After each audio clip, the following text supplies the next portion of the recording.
사랑하는 성도 여러분, 아마 젊으신 분들은 다 아실 텐데요. 그 젊은이들이 좋아하는 게임 중에 마피아 게임이라는 것이 있습니다. 아마 직접 해보진 않으셔도 뭐 TV나 이런 데서 많이 보셨을 것입니다. 혹시 모르시는 분들을 위해서 설명을 드리자면, 예를 들어서 10명이 게임을 하잖아요. 그러면 그 중에 한 명이 진행자가 됩니다. 진행자는 이렇게 얘기하죠. 모든 사람은 다 눈을 감으십시오. 그러면 눈을 감습니다. 절대 뜨면 안 됩니다. 그러면 이제 진행자가 10명이니까 한 3명 정도를 지목 딱, 소리 안 나게 지목을 딱 합니다. 그러면 이제 진행자가 말하죠. 지목 받은 사람들은 눈을 떠서 서로를 확인하십시오. 그러면 이제 이 3명이 마피아인 겁니다. 다시 조용히 눈을 감으십시오. 그러면 모두가 다 이제 눈을 감지 않습니까? 모두 눈을 뜨십시오. 그리고 이제 게임을 시작합니다 하면은 이제 그때부터 어떤 일을 하는 거겠습니까? 선량한 시민 7명이 숨어있는 마피아 3명을 찾아내는 게임입니다. 이제 마피아들은 들키지 않으려고 시민보다 더 시민인 척 연기를 해야 될 것이고요. 반면에 시민들은 정보가 하나도 없으니까 어떻게든 말을 많이 걸어가지고 그 모순과 또 정말 앞뒤가 안 맞는 그 허점을 찾기 위해서 애를 쓰겠죠. 근데 이 게임 과정이 굉장히 재밌습니다.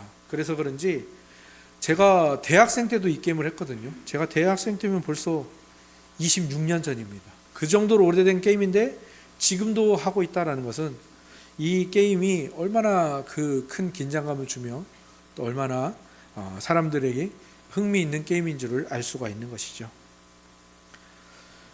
그런데 사도 바울이 목회했던 이 에베소 교회, 디모데가 지금 목회하고 있는 이 에베소 교회에도 이렇게 몰래 숨어 들어온 마피아 같은 사람들이 있었습니다.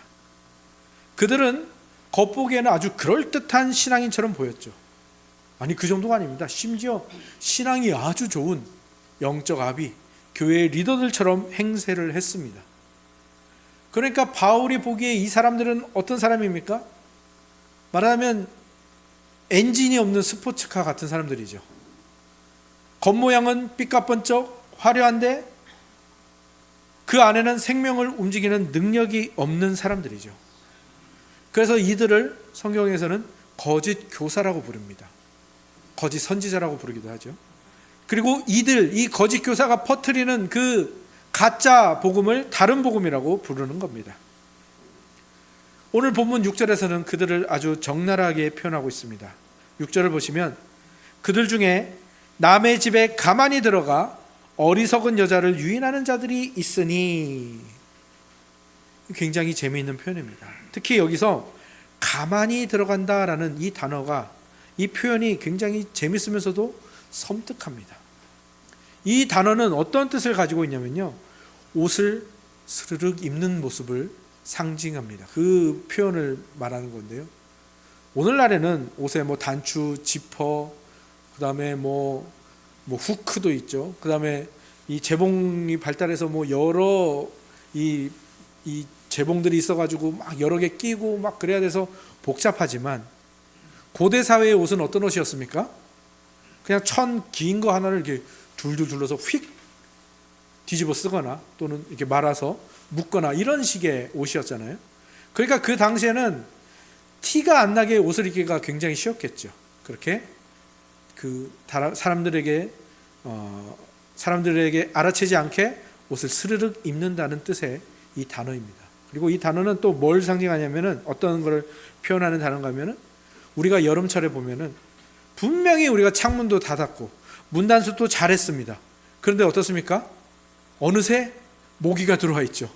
그 모기 때문에 밤새 잠 못 자시는 분들도 계실 텐데, 그렇게 스르륵 들어오는 모습, 또는 뱀이 자기 구멍에 몰래 이렇게 스르륵 들어가는 이 모습을 상징하는 단어입니다. 그러니까 바울이 이 단어를 쓴 데는 분명한 이유가 있겠죠. 어떤 이유가 있겠습니까? 거짓 선지자, 거짓 교사들이 그런 식으로 들어오는 거예요. 이 사람들이 이보시오, 이거의 복음입니다. 이게 진짜 복음입니다. 이것이 진리입니다. 이 진리와 당신이 가진 진리를 한번 우리 겨루어 봅시다. 한번 토론해 봅시다 하면서 정정당당하게 문을 열고 들어오는 사람들이 아니라는 거예요. 이 거짓 교사들은 어떻게 들어옵니까? 몰래 스르륵 원래 있었던 것처럼 그렇게 교묘하게 들어온다라는 거예요. 조작과 속임수를 통해 경계심을 허물고 몰래 침투하는 거예요. 아까 마피아 게임에서 그 마피아들처럼 원래 식구였던 것처럼. 특히 이것을 왜 남의 집에 가만히 들어간다고 표현했겠습니까? 그 당시는 교회가 이렇게 교회당을 따로 해서 모이는 것이 아니라 각 가정에서 모였습니다. 그래서 어떤 가정이 오늘은 우리 집에서 예배드립니다 하면은 그 가정이 모이는 겁니다. 그러니까 거짓 교사들이 그것을 이용해서 어떻게 침투하는 거예요? 그 가정을 타깃으로 삼아서 마치 원래 식구였던 것처럼 자주 가던 사람처럼 진짜 복음을 전하는 사람처럼 시침이 떼고 그 집에 딱 앉아있는 모습, 바로 바울이 그것을 보여주고 있는 겁니다. 그리고 이 거짓 교사들의 타겟, 그 먹잇감은 본문에 뭐라고 표현하고 있습니까? 어리석은 여자. 근데 이런 표현을 하는 게 참 조심스럽잖아요. 근데 바울은 지금 성차별적인 이야기를 하는 게 아닙니다. 이거는 단순한 성별, 여자들이 다 이거 얘기하는 것도 아니고요. 당시에는 지금은 다 그 맞벌이가 너무 당연한 시대가 되었지만 예전에는 남자가 돈 버는 겁니다. 근데 집에 있는 여인이 어리석으면 어떻게 되겠습니까? 집안의 물건들이 누가 가져가는지도 모르는 그런 일들이 벌어지지 않겠습니까? 바로 그것을 말하는 겁니다. 당시 교회 안에는 물질적으로 부유하고 그 다음에 시간은 많지만 영적으로는 미성숙하고 도덕적인 타락에서 벗어나지 못하는 그런 어리석은 영적 아이들이 많이 있었거든요. 성경은 바로 그 영적 상태를 지금 지적하는 거고요. 사도 바울은 그것을 어리석은 여자라고 표현을 한 겁니다. 그 사람들은 어떤 사람들이었냐면 죄를 지었는데 회개를 어떻게 해야 될지, 이 죄를 어떻게 처리해야 될지를 몰라서 늘 죄책감에 시달리고 있는 사람들이었어요. 거짓 교사들에게는 너무 정말 딱 좋은 먹잇감인 거죠. 그들에게 다가가서 그 약점을 파고드는 거예요. 당신 그렇게 살면 구원 못 받아. 그렇게 죄책감을 자극하는 거죠. 그럼 이 사람이 두려워집니다. 제가 어떻게 하면 되겠습니까, 선생님? 그러면 이제 이 거짓 교사들이 그렇게 하는 거죠. 병 주고 약 두듯이. 그 죄책감을 해결하기 위해서는 내가 말한 대로 하면 돼. 이 사람들이 뭐라고 말합니까? 할례를 받으면 돼. 또 율법을 지키면 돼. 또 우리 성경 항서 읽었던 것처럼 먹는 거 만지지 말아야 될 거, 먹어야 될 거, 먹지 말아야 될 거, 이거 잘 지키면 돼. 왜 이들이 이것을 이야기할까요? 이 거짓 교사들에게는 진리가 없으니까 그냥 그들을 이용해 먹을 이야기를 하는 겁니다. 그리고 진리가 없으니까 대신에 감정적인 위로를 주는 거예요. 죄를 아프게 지적하고 그 죄를 해결하기 위해서 같이 기도하고 회개하고 그 죄를 수술하는 일을 하는 게 아니라 어떻게 하는 겁니까? 이렇게 했으니까 괜찮아. 그러면서 이 헛된 자존감을 높여주는 겁니다. 그리고 그 대가로 뭘 요구했을까요? 은근슬쩍 돈을 요구하는 겁니다. 당신 나 때문에 편안해졌지? 그러면 매월 나한테 얼마 이상 갖다 줘. 영혼을 담보로 장사를 하는 거죠. 이게 거짓 교사들의 모습이었습니다. 바울은 이 사기꾼들의 실상을 폭로하기 위해서 이제 이스라엘 백성들, 이 유대인들의 구약 역사 속에 있는 두 인물을 소환을 합니다. 그게 바로 8절에 나오는 누구라고 되어 있습니까? 얀네와 얀브레입니다. 사실 이 이름은 구약 성경 출애굽기에 나오지 않습니다. 그럼에도 불구하고 이스라엘 백성들이, 유대인들이 이 이름을 기억하고 있다는 건 뭡니까? 그들의 죄악상이 엄청나게 악한 것이고 이 민족의 원수였던 것이죠. 이 사람들 두 사람은, 얀네와 얀브레는 누구냐면은 모세가, 하나님이 모세를 불러서 바로에게 가서 내 백성을 보내라 라고 말해라 라고 할 때, 바로에게 갔을 때 바로도 모세와 아론을 거부했지만 그 옆에서 깐족깐족거리던 사람들이 있습니다. 바로 애굽의 궁중 마술사였는데 그 두 사람의 이름이 얀네와 얀브레인 겁니다. 모세가 바로에게 가라는 하나님의 명령을 받았을 때, 하나님, 저는 말이 둔한 자입니다. 저는 제가 가도 그걸 어떻게 말해야 될지 모르겠습니다. 그러니까 말은 그럼 내가 아론에게 하게 해줄게. 그래도 안 될 것 같습니다. 그러니까 하나님이 어떻게 하셨죠? 모세에게 기적을 행할 수 있게 해주셨어요. 그 기적 중에 하나가 뭐냐면, 모세가 들고 있던 지팡이를 땅에 딱 던지면 어떻게 됩니까? 뱀으로 변하는 거예요. 그걸 보고 이거 보십시오. 이게 사람이 할 수 있는 일입니까? 이게 바로 하나님의 능력이고 저는 그 하나님, 그 여호와가 보낸 사람입니다라고 말하라고 한 거죠. 그래서 모세가 바로 앞에서 지팡이를 던져서 뱀이 되게 하니까 바로가 깜짝 놀란 거죠. 그러면서 바로 그것을 받아들인 게 아니라 옆에 있는 얀네와 얀브레한테 야 어떻게 좀 해봐. 야 너 저거 할 수 있지 않아? 그랬더니 이 사람들이 마술 도구를 썼겠죠. 마술 도구를 써서 지팡이처럼 보이는 것을 가지고 던져가지고 그게 뭐 어떻게 뭐 보이지 않는 실로 움직이게 하는 뭐 여러 가지, 요즘 마술 보면 그런 거 많이 하잖아요. 막 몸을 막 기어가게도 하고 옷이 바뀌기도 하는 그런 마술적 기법을 사용해서 아마 했을 거라고 생각을 해요. 그렇게 해서 지팡이가 뱀으로 변하는 것처럼 속이는 거죠. 그랬더니 이제 바로가 이거 봐라 우리도 할 수 있잖아. 그러니까 어떻게 하죠? 이제 하나님이 이제 그러면 회개하지 않는 그 바로에게 이제 10장을 베풀라고 할 거 아닙니까? 그죠? 그래서 이제 모세가 또 바로 앞에 가서 지팡이를 가지고 어떻게 합니까? 나일강에 딱 담급니다. 그랬더니 어떻게 되죠? 네, 피로 변합니다. 바로가 또 어떻게 했겠습니까? 야 얀네야 또 어떻게 해봐. 얀브레 너 가만히 있지 말고 좀 어떻게 해봐. 그런데 또 어떻게 했겠습니까? 마술사들 잘하는 거 있죠. 막 음료 색깔 변하게 하고 이런 거 하잖아요. 그것처럼 또 이들이 그런 마술 도구를 가지고 가서 자기도 물을 빨간색으로 변하게 했겠죠. 이게 바로 다른 복음, 거짓 교사들이 가지고 있는 위험성입니다.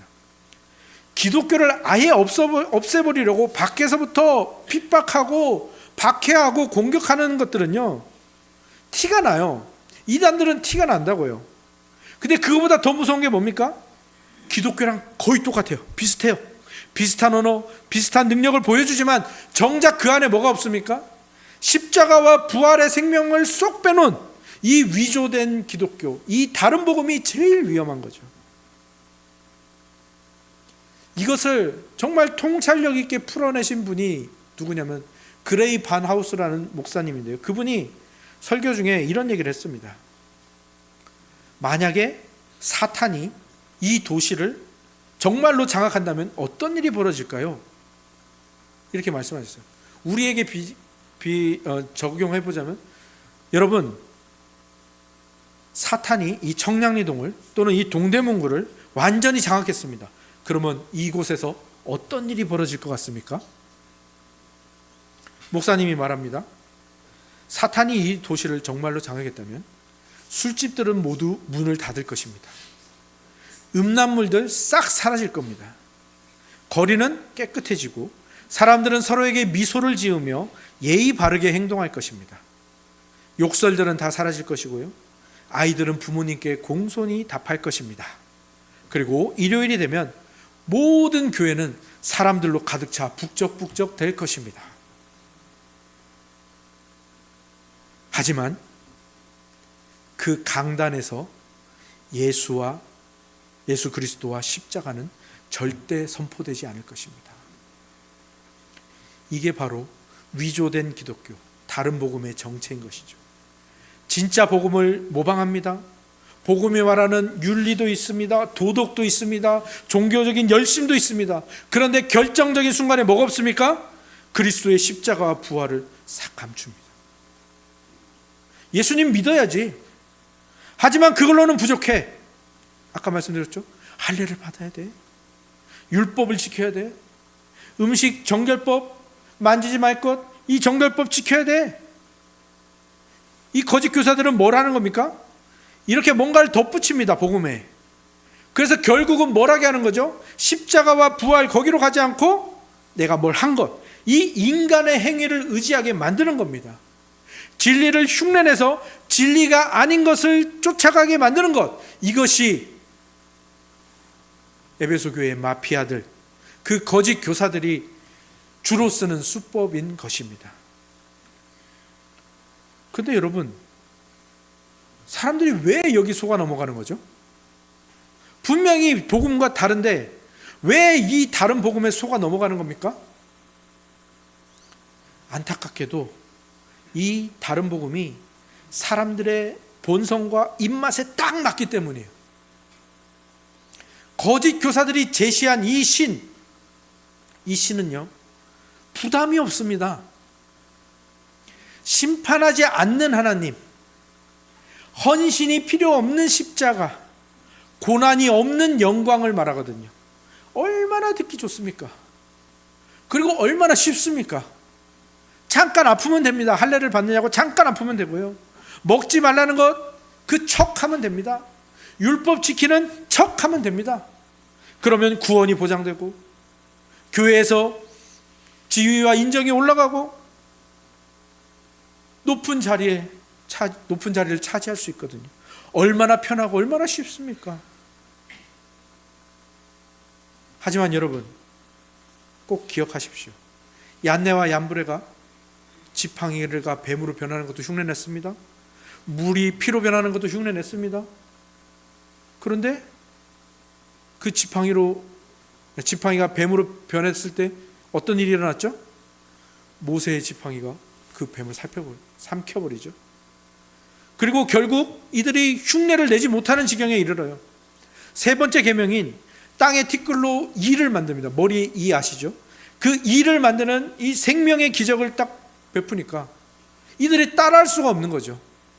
그렇지 않습니까? 사실 큰 기계는 어떻게든 흉내내서 만들 수 있지만 정말 작은 초소형 정밀 기계들은 그 만드는 게 정말 초집중된 고도로 발달된 기술이 필요하지 않습니까? 그죠? 그러니까 이 작은 일을 만들어낼 수가 없죠. 이들이 겉모습은 흉내낼 수 있어도 작지만 정교한 진짜 생명은 만들어내지 못하는 거죠. 그리고 피, 개, 이파, 악, 독, 악종, 독종 이 계명을 이 재앙을 하나님이 애굽에 내리셨을 때 결국 이 얀네와 얀브레는 이 독종이라 그러죠. 악성 종기가 몸에 나서 그 다음부터는 아예 바로 옆에 서지도 못하고 모세 앞에 나오지도 못하고 그렇게 역사 속에서 사라져가게 되죠. 그들의 거짓, 그들의 어리석음은요 결국 만찬 앞에 이렇게 드러나게 되는 겁니다. 가짜는 언젠가 반드시 드러나고요, 거짓은 언젠가 반드시 밝혀지게 되는 것입니다. 그리고요, 이 싸움은 구약의 어떤 한 시대, 신약의 어떤 한 시대, 초대교회 때 일어난 것이 아니라 오늘날에도 계속되고 있다는 것을 여러분이 아셔야 됩니다. 아니, 그때보다 훨씬 더 교묘하게 우리를 찾아옵니다. 성경은 우리에게 뭘 말하죠? 자기를 부인하고 자기 십자가를 지라. 예수님이 제자들에게, 그리고 오늘 우리에게 명령하시는 말씀이고 복음 아니겠습니까? 그런데 이 현대판 다른 복음들은 뭐라고 하죠? 너 자신을 찾아라. 네 감정에 충실해라. 네가 세상의 중심이다. 제가 세 가지 문장을 말했는데요. 너 자신을 찾아라. 네 감정에 충실해라. 네가 세상의 중심이다. 이 세 문장 중에 여러분에게 마음에 걸리는 문장이 있나요? 아니, 너무 자연스러운 얘기들 아닙니까, 우리에게? 세상은 자기 정체성을 이렇게 자기 내면에서 찾으라고 우리를 속여요. 찾을 수 있다고. 성경은 말합니다. 사람은 자기 안에서 그걸 찾을 수 없는 존재라고. 사람은 언제나 그 정체성을 어디서 찾습니까? 하나님이 만드신 대로. 하나님이 우리를 뭘로 만드셨어요? 하나님의 형상대로 만드셨기 때문에 그 하나님의 형상의 주인이신 하나님과의 관계 속에서 우리는 정체성을 찾을 수 있고요, 그 하나님의 형상을 가진 이웃을 사랑하면서 우리의 정체성을 찾을 수밖에 없는 그런 존재라고요. 하나님 사랑, 이웃 사랑하면서 그 정체성을 찾을 수밖에 없습니다. 그러니까 하나님 없이 내 안에서는 절대 답을 찾을 수 없습니다. 그런데 세상은 말하죠. 너 자신을 네 안에서 찾아. 네 감정에 충실해. 네가 세상의 중심이야. 그러니까 사람들이 어디에 집착하는 거예요? 내 정체성을 어디서 찾지? 결국 어디서 찾습니까? SNS 좋아요, 뭐 업무 능력 평가, 사람들이 나를 보면서 뭐라고 할까? 타인의 시선과 인정에 목말라요. 왜? 하나님이 우리를 그런 존재로 만드셨다니까요. 나에게서 찾지 못하고 다른 존재에게서, 하나님과 이웃에게서 찾으라고 그렇게 만드셨는데 그게 안 되니까 이 좋아요에 하나의 목숨을 걸고 사람들이 나를 어떻게 볼까 전전긍긍하면서 인정 중독, 인정의 노예가 되어버리는 것이죠. 성경은 분명히 말합니다. 우리 정체성은 내가 만들어내거나 내가 성취하거나 하는 것이 아니라 예수 그리스도께 선물로 받는 것이다. 예수님이 사역을 시작하시기 전에 세례 요한에게 가서 세례를 받으셨습니다. 왜 세례를 받으셨을까요? 예수님이 이 땅에 오신 목적이 무엇인지를 보여주기 위함이에요. 세례를 받으셨을 때 어떤 일이 일어났습니까? 하늘이 열리고 음성이 들립니다. 어떤 음성이었죠? 이는 내 사랑하는 아들이요 내 기뻐하는 자다. 예수님이 이 땅에 왜 오셨습니까? 자신이 받으시는 이 칭호를, 내 사랑하는 아들이요 내 기뻐하는 자라는 이 칭호를 우리에게 주시기 위해서, 이 정체성을 우리의 것으로 만들어 주시기 위해서 이 땅에 오셨고, 그것을 위해서 십자가에서 죽으시고 다시 살아나신 것입니다. 우리가 그토록 찾아 헤매던 그 인정, 그 정체성, 그 사랑, 그 기쁨, 그것이 이미 십자가 안에서 우리에게 주어졌음을 여러분들 믿으시기 바랍니다. 그렇다면 이 가짜가 판치는 이 세상에서 우리는 어떻게 이 진짜 정체성을 지키며 살아갈 수 있을까요? 어떻게 세상의 좋아요가 아닌 예수님이 주시는 그 충만한 기쁨을 누릴 수 있을까요? 거기에 대해서 바울이 엄청난 이야기를 합니다. 뭐라고 하는지 우리 11절을 같이 한번 읽어볼까요? 11절 같이 한번 읽어보겠습니다. 시작.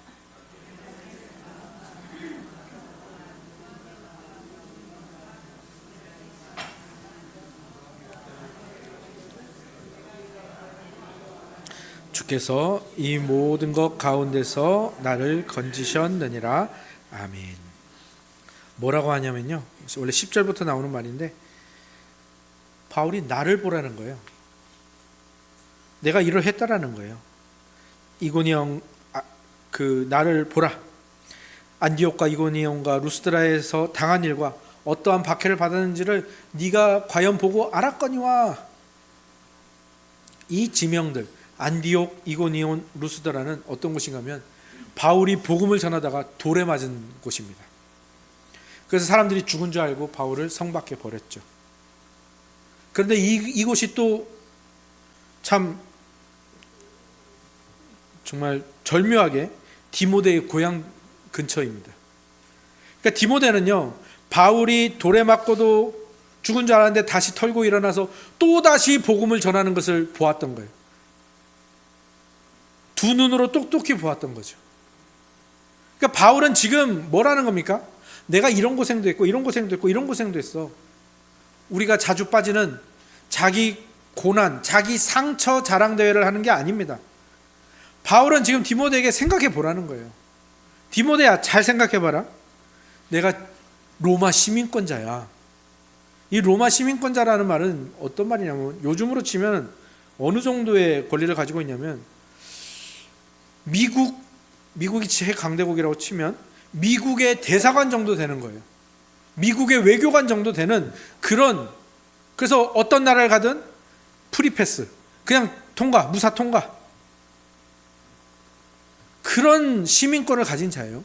그리고 유대인 중에서 유대인, 바리새인 중에 바리새인, 그리고 유대인들이 최고로 원하는 당대의 가장 석학인 가말리엘의 문화에서 수제자로 그렇게 교육을 받은, 그러니까 최고의 지성이고 최고의 지위를 가진 그 사람이란 말이에요. 근데 바울이 말하는 거예요. 디모데야, 너 이거 알지? 내가 이런 조건을 가졌단 말이야. 내가 로마 시민권도 있고 최고의 학벌도 있고 편하게 살 수 있는 조건을 다 가졌는데 내가 왜 돌맞을 짓을 하겠니? 내가 왜 이 고생을 하겠니? 그거는 바로 이 고생을 하는 일에, 이 돌맞을 일에 세상의 인정보다 훨씬 더 귀한 것, 진짜 생명이 여기 있기 때문이 아니겠니? 디모데에게 말하는 거예요. 이게 지금 바울이 디모데에게 주는 그 유언 중에서 가장 귀한 선물인 거죠. 그리고 그 귀한 선물 뒤에 무시무시한 말씀이 또 하나 붙죠. 12절 뭐라고 되어 있습니까? 무릇 그리스도 예수 안에서 경건하게 살고자 하는 자는 뭘 받는다고요? 박해를 받으리라. 이건 지금 바울이 디모데를 겁주는 말입니까? 우리를 겁박하는 말인가요? 아니죠. 바울은 말합니다. 세상의 정신과 그리스도의 복음은 본질적으로 충돌할 수밖에 없다. 오늘날 우리에게도 마찬가지입니다. 바울처럼 그런 물리적인 고난, 고문 이런 건 없을 거예요. 돌맞을 일 우리에게는 없을지 몰라요. 하지만 우리에게는 어떤 식으로 그 공격이 들어오겠습니까? 너 왜 그렇게 바보같이 살아? 야, 너만 유별나냐? 그 무시와 조롱, 은근한 따돌림, 좋아요가 아닌 싫어요, 그렇게 다가올 수 있다는 겁니다. 이 거짓된 시대는 그들이 강해서 또는 그들이 옳아서 우리를 공격하는 게 아니죠. 뭘 하는 겁니까? 우리 안에 있는 그 생명, 그 진리를 견딜 수 없어서 발악하는 겁니다. 그러면 사랑하는 성도 여러분, 그렇다면 우리는 이 거센 공격과 이 비난 속에서 거짓 교사들과 다른 복음이 판치는 이 세상에서 어떻게 버티고 살아갈 수 있을까요? 맨손 맨몸으로는 못 버팁니다. 그래서 예수님이 우리에게 뭘 주시냐면요, 우리가 작년인가요? 재작년에 여름 성경학교 교재였는데 은혜의 수단, 은혜의 방편을 주십니다. 그 중에 가장 대표적인 거 3개가 뭐냐면 말씀, 그리고 기도, 그리고 성례. 오늘 예배 가운데 다 있죠. 특히 우리가 잠시 후에 나눌 이 성찬, 이것이 그 세상의 공격을 이길 수 있는 은혜의 도구들입니다. 종교개혁자 칼빈은 이 성찬을 가리켜서 뭐라고 했냐면 여행자의 식량이라고 말했어요. 무슨 뜻입니까? 자비로우신 하나님이 당신의 사랑하는 아들들이 이제 이 세상, 이 험한 세상을 신자로 하나님의 아들로 살아갈 때에 그들이 지치지 않도록 영적인 도시락을 예수 그리스도 하여금 우리에게 챙겨주게 하셨다라는 거죠. 그리고 오늘 우리가 묵도 때 읽었던 말씀 기억하시나요? 시편 23편 유명한 구절이죠. 주께서 내 원수의 목전에서 내게 상을 차려주시고. 이 상은 어떤 상입니까? 어떤 밥상입니까? 우리가 소풍, 피크닉 가서 김밥과 사이다 또는 그 피크닉 음식을 싸와서 거기서 즐겁게 먹는 그 음식이 아니라는 거죠. 이 음식은 뭡니까? 얀네와 얀브레 같은 거짓이 공격하고 이 마피아 같은 거짓 교사들이 이 교회 안에 침투하는 이 총알이 빗발치는 전쟁터에서 먹는 전투식량이라는 겁니다. 배가 고프면 어떻습니까? 싸울 수 없습니다. 전쟁할 수 없습니다. 총을 들 수가 없죠. 영적으로 허기지면 이 세상의 유혹과 핍박을 이겨낼 수가 없습니다. 그래서 오늘 우리는 예수님께서 주신 이 성찬을 통해서 우리의 대장이신 예수 그리스도의 살과 피를 먹음으로 다시 거짓 복음과 싸울 수 있는 힘을 얻는 것입니다. 말씀을 맺겠습니다. 여러분, 여기 컵이 있습니다. 제가 물을 다 마셨는데요. 그럼 이 컵은 비었습니까? 이 컵은 비었나요? 이 컵 안에는 뭐가 들어있을까요? 네, 공기가 가득 들어있습니다. 비어있는 것처럼 보이지만 가득 들어있습니다. 그럼 여러분, 이 안에서 공기를 빼내려면 어떻게 해야 되나요? 후 부으면 될까요? 막 세차게 흔들면 될까요? 아니죠. 누구 지금 말씀하셨는데요. 물을 붓는 겁니다. 그죠? 이제 물을 이렇게 부으면 이제 이 컵 안의 공기는 다 사라졌습니다. 다 비워진 것이죠. 우리가 이 세상을 살아갈 때는요, 어쩔 수 없이 우리는 이 거짓된 세상, 이 혼탁한 세상을 살아가야 합니다. 근데 이 세상에 우리가 발을 딛고 살기 때문에 우리 안에는 어쩔 수 없이 세상의 인정욕구, 세상의 거짓된 가치관, 잘못된 정체성, 비교의식, 헛된 욕심, 자기 중심성이 그 공기가 가득, 그 나쁜 공기, 헛된 공기가 우리 안에 가득 차 있을 수밖에 없습니다. 근데 이것을 내 힘으로 비우려고 하면 어떻게 됩니까? 아무래도 비워지지 않습니다. 비워내려고 하면 할수록 더 괴롭습니다. 이것을 비워낼 수 있는 가장 좋은 방법은 뭡니까? 우리 안을 다른 것으로, 진짜로 가득 채우는 겁니다. 컵을 물로 가득 채웠듯이 우리 안에 진짜 생명으로 가득 채우는 것이죠. 그것을 위해서 예수님은 당신의 몸을 찢으셨습니다. 그것을 위해서 예수님은 당신의 피와 생명을 십자가에서 다 쏟으셨습니다. 우리에게 부어주신 겁니다. 그리고 그 놀라운 사랑과 능력을 오늘 우리가 함께하는 이 성찬에 예수님이 담아주셨습니다. 오늘 이 떡과 잔을 받으실 때 여러분의 마음과 심령 속에 예수 그리스도로 꽉 채우시는 은혜가 있기를 주님의 이름으로 축원합니다. 세상에 헛된 공기가 더 이상 머무를 곳이 없을 정도로 주님의 생명으로 여러분을 가득 채우시기 바랍니다. 그리하여 세상이 주는 가짜 위로가 아니라 주님이 주시는 사랑과 기쁨, 그 세상을 이기는 진짜 정체성으로 여러분을 가득 채워서 승리하시고 기뻐하시고 하나님의 사랑하는 아들과 기뻐하는 자로 살아가시는 우리의 삶이 되시기를 주님의 이름으로 축원합니다. 아멘.